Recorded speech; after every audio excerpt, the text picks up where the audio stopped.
정용진 신세계그룹 부회장의 술사랑 알 사람은 다 압니다. 좋아하는 걸 넘어 직접 사업도 합니다. 그런데 성적표가 썩 좋진 않습니다. 푸른밤 킹소주 혹시 들어보신 분? 2017년 정 부회장의 전폭적인 지지를 받고 출시된 이른바 정용진 소주 푸른밤은 적자를 거듭하다 소리 소문 없이 사라졌습니다. 그리고 지난 9월 킹소주로 다시 도전장을 내밀었습니다. 기안84가 맡았다는 디자인은 괜찮은 것 같은데 소주를 디자인으로 고르진 않죠. 부회장님의 술사랑은 주종을 가리지 않습니다. 이번엔 위스키가 등장했습니다. 작년부터 소문은 들려왔는데 최근에 위스키 증류기를 구매하는 등 본격적인 움직임을 보이고 있습니다. 그런데 위스키 이미 고점 찍지 않았나요? 소주, 와인에 이어 이젠 위스키까지 한 발짝씩 늦는 것만 같은데요. 요란하게 시작했다 소리 소문 없이 사라진 여러 사업들의 뒤를 잇진 않을까요? 부회장님의 찐사랑으로 시작된 신세계 위스키 사업, 이번엔 정말 다를까요? 스튜디오 퍼즐이 알아봤습니다. 신세계 정용진 부회장, 국내 재계에서 손에 꼽는 셀럽이죠. 인스타그램에 게시물이 올라올 때마다 긍정적이든 부정적이든 항상 화제를 몰고 다닙니다. 그만큼 대중들의 관심을 많이 받고 있고 본인도 그걸 즐기는 것만 같습니다. 우리 부회장님의 피드에 주로 치는 것, 귀여운 것, 그리고 먹는 것들이 올라오는데 그 중에서도 술과 관련된 것들이 꽤 보입니다. 막걸리, 소주, 맥주, 와인, 고량주, 위스키, 칵테일 등 주종도 다양합니다. 단순히 술을 좋아하는 걸 넘어서 사업을 전개하기도 합니다. 신세계 L&B라는 회사가 그 중심에 있죠. 홈페이지에 나와 있는 회사 소개를 보면 다음과 같습니다. 한 병의 술에 이야기를 담아 고객의 라이프 스타일을 디자인합니다. 시장 트렌드를 빠르게 읽고 분석하며 주류 시장을 선도합니다. 건강한 주류 문화를 이끌며 지속 가능한 성장을 추구합니다. 첫 사명이 신세계 와인 컴퍼니라는 것에서 알 수 있듯이 첫 시작은 와인 유통이었습니다. 와인앤모어, 와인 좋아하시는 분들은 다 알 겁니다. 그 밖에 맥주랑 위스키도 조금 수입해 유통하고 있습니다. 그런데 정 부회장은 단순 유통으로는 부족한 걸까요? 시작은 소주였습니다. 2016년 신세계그룹은 190억 원을 들여 제주 소주를 인수했습니다. 시스타 소유를 앞세워 푸른밤 소주를 내놨는데 폭망했습니다. 6차례의 유상증자를 통해 670억 원을 더 투자해 심폐소생술을 시도했으나 2017년부터 적자가 시작됐고 2019년에는 감당할 수 없는 수준의 손실을 내며 결국 사업을 중단했습니다. 그리고 2021년에 신세계 L&B에 흡수합병되었습니다. 참이슬과 처음처럼이라는 강력한 양강구도 속에 각 지역을 기반으로 탄탄한 점유를 자랑하는 지역 소주의 벽을 넘지 못했다는 평이 많습니다. 애초에 희석식 소주라는 게 큰 참여성을 두기도 어렵기도 하고요. 그럼에도 올해 알코올 함량 지수 24%에 킹소주 24를 내놓으며 소주 사업을 포기하지 않는 모습입니다. 증류식 소주의 열풍과 함께 한때 없어도 못 팔 정도였다는 박재범의 원소주도 한풀 꺾인 마당에 정영진표 희석식 소주는 성공할 수 있을까요? 와인도 있습니다. 와인 유통 사업만 하다가 2021년엔 3천억 원을 들여 와이너를 인수했습니다. 이마트 자회사인 부동산 개발사 신세계 프로퍼티를 통해 미국 나파밸리에 있는 쉐이퍼 빈야드를 사들였습니다. 나파밸리에서 컬트 와인,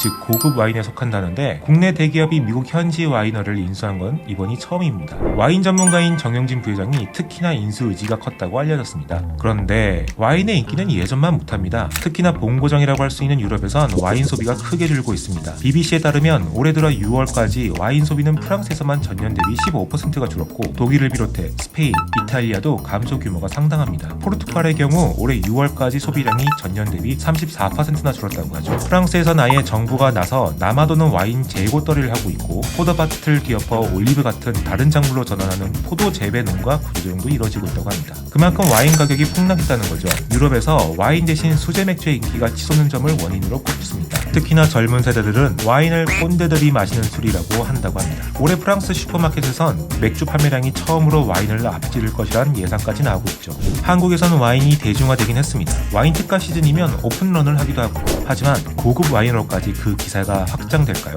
특히나 불경기가 지속되면 가장 먼저 줄어드는 게 시발 비용 소비인데요. 정용진 부회장의 3천억 원 와이너리 투자, 그룹 전반의 부담을 키우기도 하는데 그 결실은 달콤할까요? 아니면 이번에도 트렌드를 잘못 짚은 걸까요?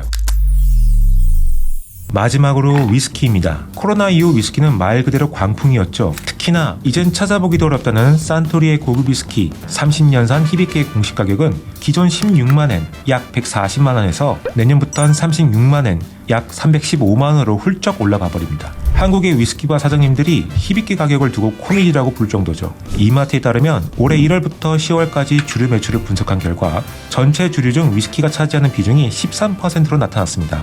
4년 전에 비해 2배가 늘었다고 합니다. 이런 광풍에 정 부회장님이 빠질 순 없죠. 작년부터 제주도에 위스키 증류소를 세우겠다는 목표를 밝혔습니다. 한류와 위스키 열풍을 합친 이른바 K 위스키죠. 특명은 신세계 L&B가 받았습니다. 그리고 나선 한동안 얘기가 없다가 다시 정용진표 위스키 얘기가 나오고 있습니다. 신세계 L&B가 세계적인 위스키 증류기 설비 제조 판매 업체 포시스에서 제주 증류소 맞춤 증류기 주문 제작을 의뢰했고 주문 계약 절차를 모두 마쳤다는 보도가 나왔습니다. 포시스는 글로벌 증류기 업계의 최고급 브랜드로 위스키 본고장인 스코틀랜드의 세계적인 증류소뿐만 아니라 전 세계 증류소들의 장비를 설계하고 제작한 노하우를 갖고 있습니다. 증류기 한 대에 수억 원을 호가한다는 걸 감안하면 진심이라는 거겠죠. 주류 사업에서 차기 먹거리로 위스키를 낙점했다는 건데 이게 과연 맞는 선택인지 갑론을박이 이어집니다. 과연 트렌드에 맞냐는 거죠. 증류기 제작 기간은 최소 1년 6개월이고 이런저런 프로세스를 거치면 실제로 증류주를 손에 쥘 수 있는 시기는 몇 년이 지나야 한다는 겁니다. 그때도 위스키 열풍은 그대로일까요? 당장 위스키 가격 거품 논란이 불면서 예전 같은 오픈런을 기대하기는 어렵고 역시나 불경기가 언제까지 지속될지가 변수입니다. 세금 문제 등으로 정부가 계속 각을 세워야 한다는 것도 부담일 테고요. 일각에선 정용진 부회장을 보고 끝물 판독기라는 별칭을 붙여주기도 합니다. 정 부회장이 관심을 가지는 사업은 이제 고점이 됐다는 걸 보여준다는 조금은 아픈 얘기이기도 하죠.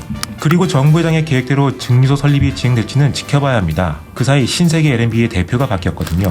이명희 회장의 사람들이 전면에 부상한 이번 신세계그룹 칼바람 인사에서 유일하게 그룹 외부 출신으로 생존한 송현석 신세계푸드 대표가 신세계 L&B 대표까지 겸임하게 됐습니다. 불경기에 규제 산업인 주류 신사업에 착수한다는 게 새 대표 입장에선 부담스러울 수 있습니다. 떨어지는 실적 관리도 해야 할 테고요. 그렇다고 또 부회장님의 의지를 마냥 꺾을 수만도 없는 딜레마네요. 물론 이런 걱정이 모두 기우일 수도 있습니다. 몇 년 뒤에 다시 경제가 살아날 수도 있고 월급쟁이 CEO는 할 수 없는 오너 경영인만이 할 수 있는 뚝심 있는 투자가 나중에 어떤 결과로 돌아올지는 지켜봐야 할 테니까요. 그리고 일본, 대만처럼 또 한 번에 괜찮은 아시아 위스키가 정말 나올지도 모르잖아요. 실패 정립이 늘고 있는 정 부회장이 이번엔 어떤 결과를 낼지 함께 지켜보시죠. 지금까지 스튜디오 퍼즐이었습니다.